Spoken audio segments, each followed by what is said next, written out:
Ei. Bom, obrigado, Rui. Eu vou fazer só uma rodada de perguntas aqui, depois vou abrir para a plateia fazer perguntas. Deixa eu fazer a pergunta rápida aí para poder ter tempo de ouvir. Vocês podem direcionar uma pergunta para algum dos convidados ou fazer para a mesa toda. Eu só queria fazer uma nota aí sobre a produtividade. Existe um fenômeno, né, que é estudado em alguns países, no MIT eles chamam de The Great Decoupling, que a produtividade parou de aumentar no ritmo que vinha aumentando a partir de 2008, mas 2005, porque acho que a gente vê isso nos nossos trabalhos. A gente passa bastante tempo no trabalho, mas em parte é no Facebook, no WhatsApp, preenchendo planilha que a gente não sabe exatamente para quê, enfim. Então, a produtividade, no sentido de o ganho de riqueza por hora mais trabalhada, há discussões se a gente continua trabalhando, se a gente efetivamente trabalha 40 horas por semana, enfim. E outra coisa interessante é que as empresas, algumas das 4 maiores empresas, a Apple, a Google e Facebook, elas têm menos de 100 mil funcionários, porque, afinal, quem dá riqueza para elas é a gente fazendo, né, escrevendo nossos textões no Facebook. Uma boa comparação é que o Instagram com 13 funcionários, foi vendido por US$ 1 bilhão, no mesmo ano que a Kodak, que fechou e foi vendida por US$ 580 milhões, ela chegou a empregar 180 mil. Então, 13 funcionários geram esse tanto de riqueza, porque, afinal, todos nós tiramos as fotos para eles e geramos a riqueza para eles de graça.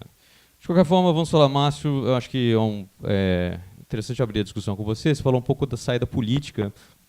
E eu acho que um dos especialistas toca bastante nisso, o Steve Fuller, que ele fala sobre, né, inclusive, ele remonta a outra revolução industrial, sobre o marxismo, as organizações sindicais, e ele fala muito da necessidade de distribuição, que toda essa discussão, no fim, é uma discussão sobre desigualdade. Que tipo de saída política você imagina, considerando que a situação é periclitante, como é pintada? Quais algumas saídas? O Rui apontou para algumas, a redução da jornada de trabalho, né, você teria outras regulações.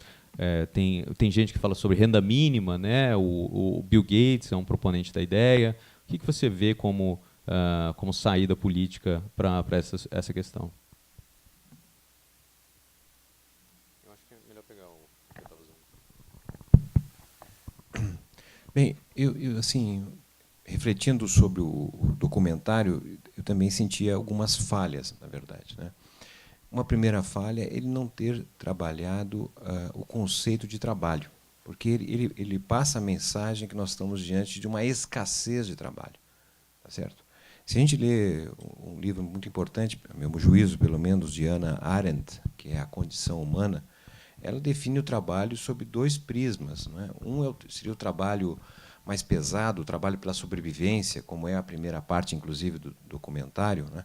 O trabalho, do ponto de vista jurídico, seria o trabalho heterônomo, né? O trabalho que a gente faz visando uma remuneração para poder sobreviver.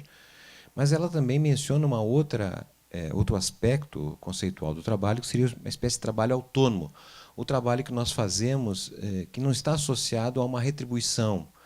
O trabalho em casa, em família, o cuidado dos filhos, ir ao supermercado, o trabalho autônomo de estudar, trabalho que não está vinculado, na verdade, à busca de um retorno.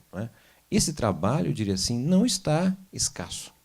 Então, há uma contradição em que o documentário aborda um aspecto do trabalho, tá certo? Que é aquele trabalho que visa a retribuição.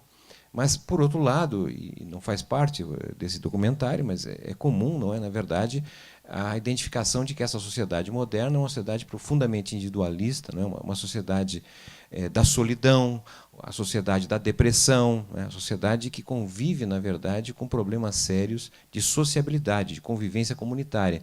Então, eu diria assim, pensando em saídas, não é?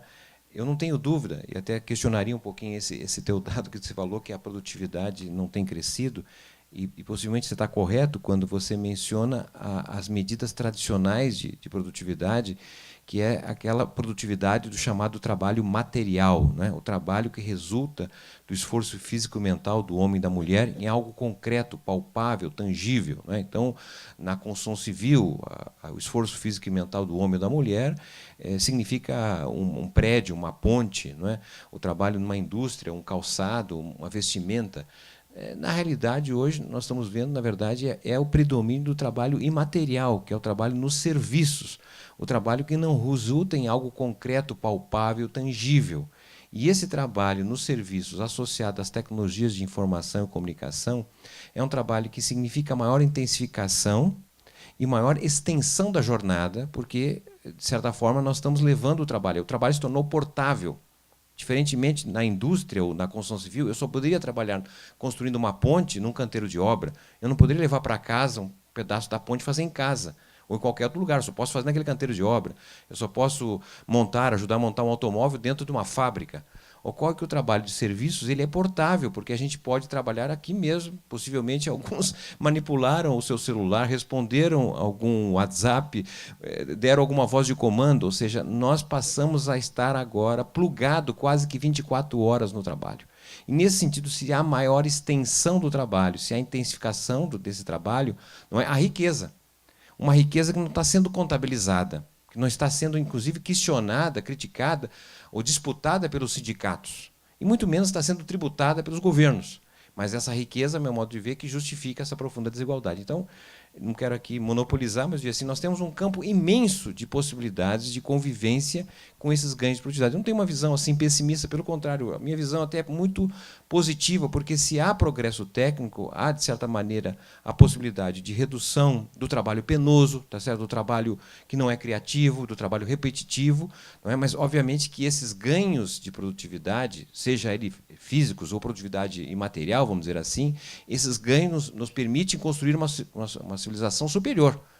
Tá certo? Uma civilização, por exemplo, em que, ao invés de ingressar no mercado de trabalho, como hoje nós somos 16 anos ou 14 no Brasil, dependendo das condições, nós, ao ingressar no mercado de trabalho, uma sociedade que vai viver muito mais tempo, ingressar no mercado de trabalho depois dos 22, 23 anos de idade. Não é que aqui no Brasil a gente já sabe disso, né? Os filhos de classe média alta e rico, nenhum filho começa a trabalhar aos 16 anos, 17 anos. Começa a trabalhar depois de ter concluído a universidade, ter feito um curso superior, né? Uma pós-graduação, estudado fora do Brasil, e eles vêm e ocupam as principais vagas. Por que os filhos dos pobres começam a trabalhar tão cedo? Porque eles gostam? Não, porque a família não tem como financiar a inatividade. Não é? Então, esses ganhos de produtividade, essa inovação tecnológica, abre para uma construção de sociedade superior.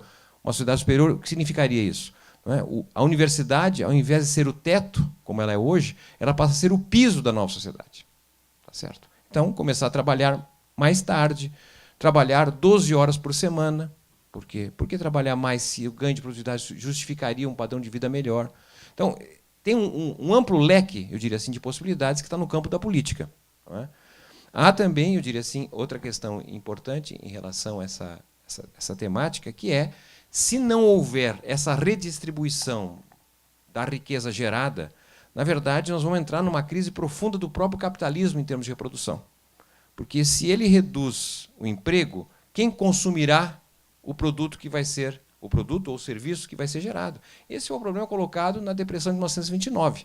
Nós tivemos um ganho de produtividade com a organização do trabalho taylorista, fordista, enorme. As empresas tiveram capacidade gigantesca de produzir, mas não tinha para quem vender.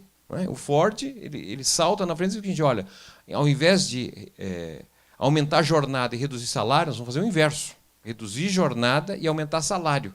Porque será fundamental que os próprios trabalhadores da Ford possam também comprar automóvel. Então, tem um problema de escala. Então, a renda mínima surge como uma oportunidade, tá certo? E não se limita somente nisso, porque há uma discussão sobre o tempo, assim, da questão da redistribuição do tempo. Né? Vamos pensar aqui. Ele fala ali, há 100 anos atrás, a expectativa média de vida era em torno de 30 anos. Tá certo? Para quem trabalhava na sociedade agrária, vivia na sociedade agrária, né? O Brasil até 1930, né? Por exemplo, morava no campo, né? Trabalhava no campo. Começava a trabalhar com que idade? Aos 5, 6 anos de idade. A família, mulher tinha 10 a 15 filhos, vivia em torno de 30 anos, espaço zero para poder desenvolver fora de casa. Os filhos mais velhos ajudavam a educar, a criar os filhos mais novos, e já se começava a trabalhar aos 5, 6 anos de idade em casa, depois fora de casa, e trabalhava até morrer, porque não tinha aposentadoria. Tá certo?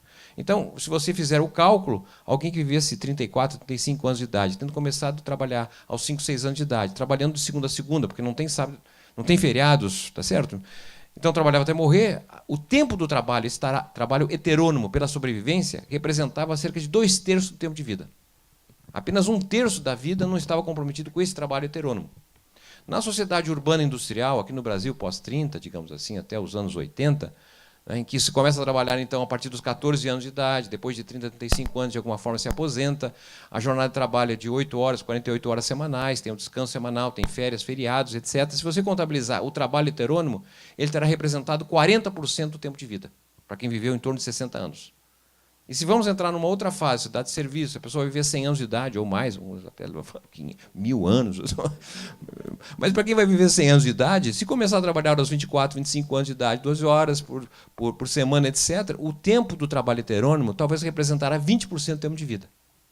Então nós temos um outro tempo que não é o trabalho heterônomo, é esse trabalho autônomo. Tá certo? Mas hoje é uma vida, tá certo? Muitas vezes sem sentido. Bom, aí outro tempo, não quero monopolizar. Você fazer outra pergunta para ele? Eu ia fazer outra pergunta para ele. Bom, a gente vai revisitar algumas dessas questões quando você tiver 580 anos, eu tiver uns 500 e pouquinho, a gente conversa de novo. Quase lá. Mas, André, eu queria que você trouxesse também, eu acho que um pouco essa discussão para o Brasil. A gente estava vendo, você falou um pouco de novas habilidades e novos empregos que vão surgir. Eu estava vendo na Europa os empregos que mais têm vagas, né, precisam de vagas, é cuidador de idoso, né, hoje, e motorista de caminhão, veja só. Né, tem 400 só nos Estados Unidos tem 410 mil vagas para motoristas de caminhão, graças à Amazon, né, que está entregando coisas para todo lugar. Então, queria que você falasse um pouco, né, o que esses empregos que tem à disposição têm a ver com as habilidades que a gente está adquirindo, e como que você vê essa discussão da questão que foi apresentada no filme, no Brasil e nas políticas que são praticadas hoje. Bom, tem bastante aspectos aqui para atacar, então selecionar alguns disso.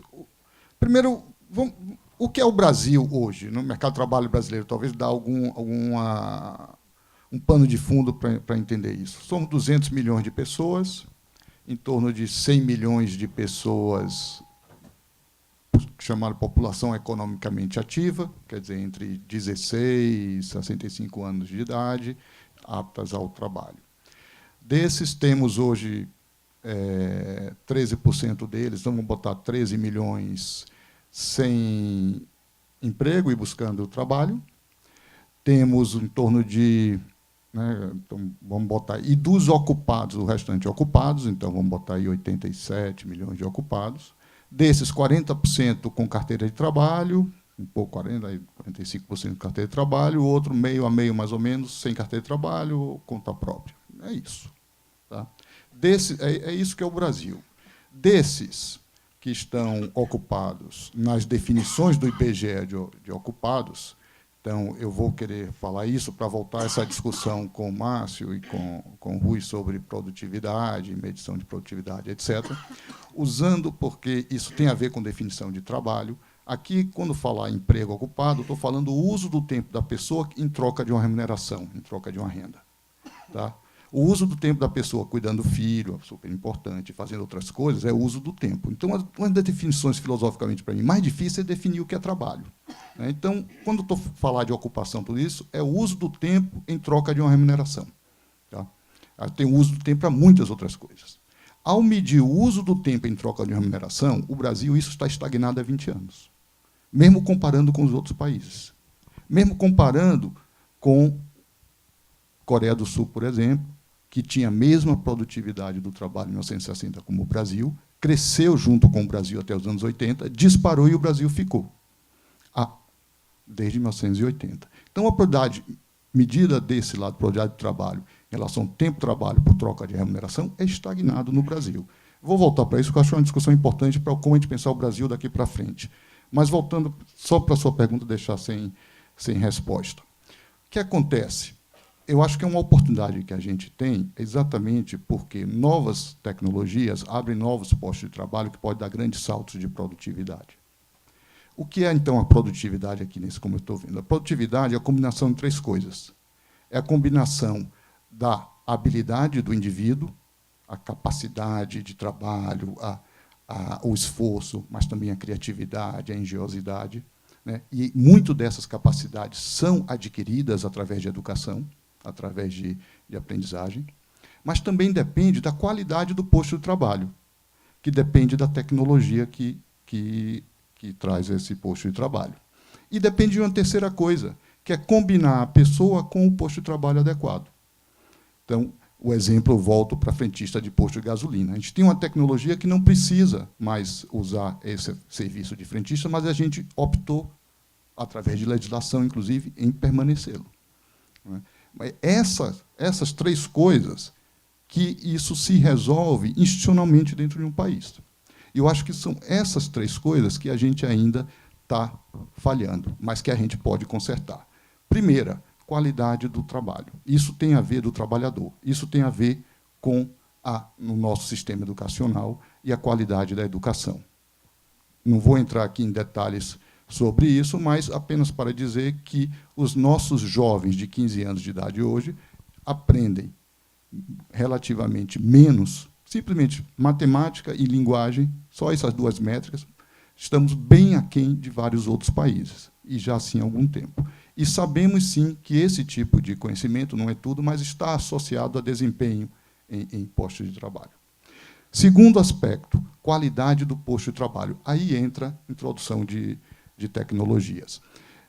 Até então, né, tecnologias velhas morriam, vinham novas, e eram tecnologias que a gente sabia que habilidade de treinar o trabalhador, que a gente sabia, então, como fazer programa de aprendizagem, retreinamento, etc., etc.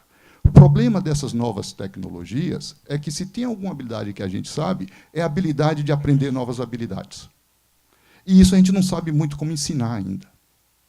Então, a imagem que eu dou para os meus alunos, por exemplo, é a nossa nova educação, e é o que a gente bate cabeça lá na FGV para tentar mudar, estamos tentando mudar, mudamos tecnologia de ensino lá, mas ainda não está lá como a gente quer, que é o seguinte: imagine vocês agora, são ditos, esqueçam tudo que vocês têm e vocês vão emigrar para um país. Mas que país é esse? Não sei. Eu sei que você só tem uma sacolinha e você para ir. O que é que você vai botar nessa sacolinha para ir é a sua escolha. Então, é isso que é aprendizagem para esse novo mundo de tecnologia, que ainda está em aberto. E a gente tem um terceiro aspecto que afeta a nossa produtividade, que é exatamente como a gente casa o trabalhador ao posto de trabalho. Nós temos regulações de ocupações, nós temos regulações no mercado de trabalho, que são regulações para um mundo que está desaparecendo. E como fazemos para adaptar esse mundo? Esse é o grande problema. Então, a gente tem dificuldade ainda de abrir os nossos jovens para esse novo mundo. E acho que esse é um desafio que a gente tem que enfrentar.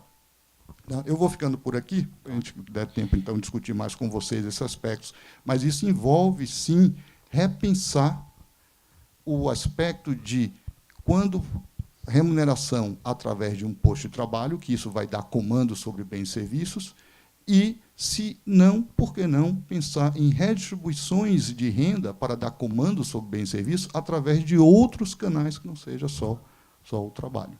Mas isso, se der tempo, a gente volta a discutir. Obrigado, André. Eu acho... Bom, essa é uma discussão infinita, eu espero que vocês tenham pensado em boas perguntas aí. Eu queria continuar na questão do precariado, digamos assim, ou de quão distante estão os novos empregos, ou como a tecnologia, esses empregos ou ocupações que a tecnologia permite, elas estão distantes, por exemplo, das regulações que a gente tem. A gente tem nos Estados Unidos, inclusive, eles usam o termo precariat, né, o que é o precariado mesmo, que são os motoristas de Uber, as pessoas que entregam, né, enfim, vários serviços, enfim. Eu queria, Rui, que você falasse um pouco, assim, eu acho que você fica aberto para falar outras coisas, é claro, emendar, mas continuando essa provocação, assim, o quão distante a gente está, em vez da gente falar do desemprego iminente, todo mundo aqui vai perder os empregos e tal, mas daqui a 30 anos está tudo bem agora. Mas hoje eu queria que você falasse um pouco qual que é esse descompasso, né, que a tecnologia tem provocado dos empregos atuais e que tipo de emprego eles estão formando e o que você chamaria, o que é o precariado, assim, para você.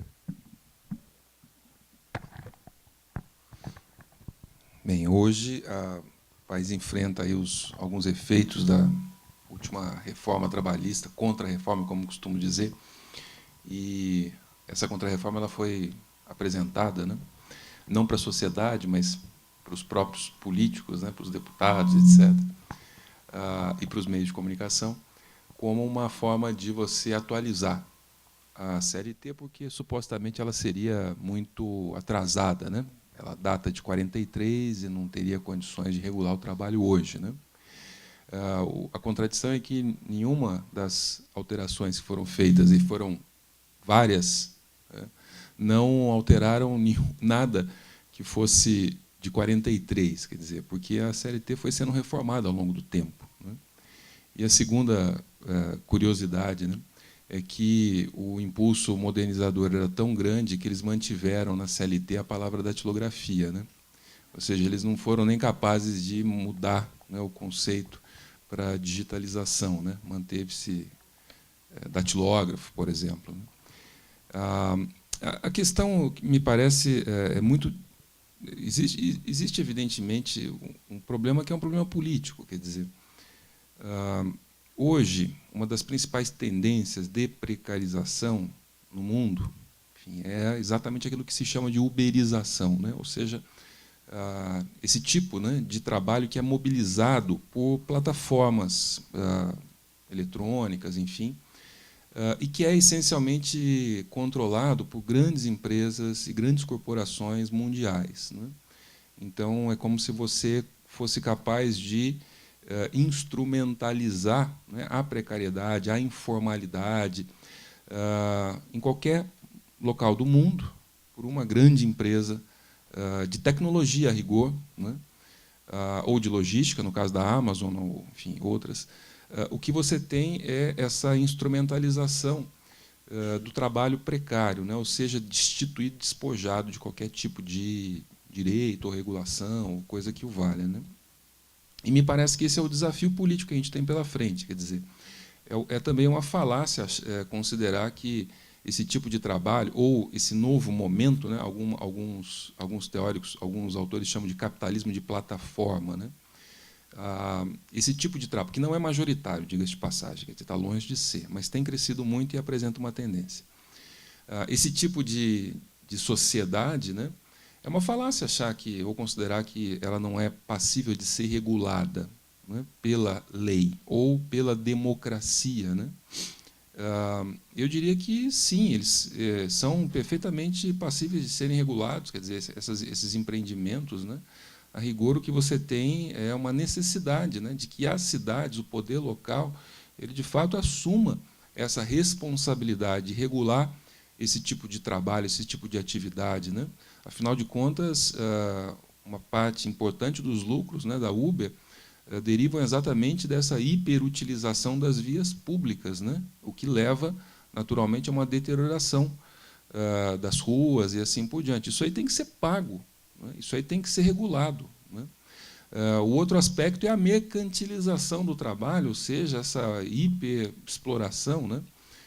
E que, em grande medida, se apoia sobre uma expoliação de direitos trabalhistas, né? Muitas cidades no mundo todo têm discutido, né, afinal de contas, qual é o vínculo, que tipo de vínculo que o motorista da Uber, da empresa Uber, né, tem com essa grande corporação, né? Porque todas as características de subalternidade elas se apresentam, né? Ou seja, é um vínculo empregatício como outro qualquer, a despeito do fato de ser mobilizado por intermédio de uma plataforma, enfim, utiliza-se tecnologia e assim por diante. Mas por que não regular esse vínculo, né? Reconhecendo socialmente essa relação de dependência, né? E, consequentemente, obrigando, fazendo com que a empresa, né, ela pague, por exemplo, por um salário mínimo, como em qualquer outro lugar no mundo, que tem algum tipo de regulação, desenvolver um polo protetivo do trabalho, né? Você pode, sim, reforçar mecanismos que são mecanismos de tomada de decisão democráticos em diferentes níveis, né, o nível local, enfim, o nível nacional, obrigando, né, essas empresas a assumir as suas responsabilidades perante a sociedade, né? A gente está vivendo um momento em que a mercantilização, né, ela avança e ameaça a sociedade. A sociedade ela reage, né, a esse tipo de mercantilização de muitas maneiras, né? E me parece que uma delas consiste exatamente em você, enfim, discutir como regular esse trabalho, porque não é nada impossível, ao contrário, é um pouco evidente. A única diferença hoje é que nós estamos aí lidando com grandes conglomerados e empresas mundiais que gastam horrores com lobistas, né? A Uber deve gastar mais com lobista nos Estados Unidos do que o conjunto das empresas que produzem petróleo, por exemplo, gasta com lobistas. Eles gastam horrores, né, com advogados e políticos e etc, etc. Exatamente por isso, né, porque eles temem esse tipo de regulação do trabalho que iria, de alguma maneira, colocar freios, né, à sua voracidade infinita aí por tempo de trabalho não pago, ou coisa do estilo, né?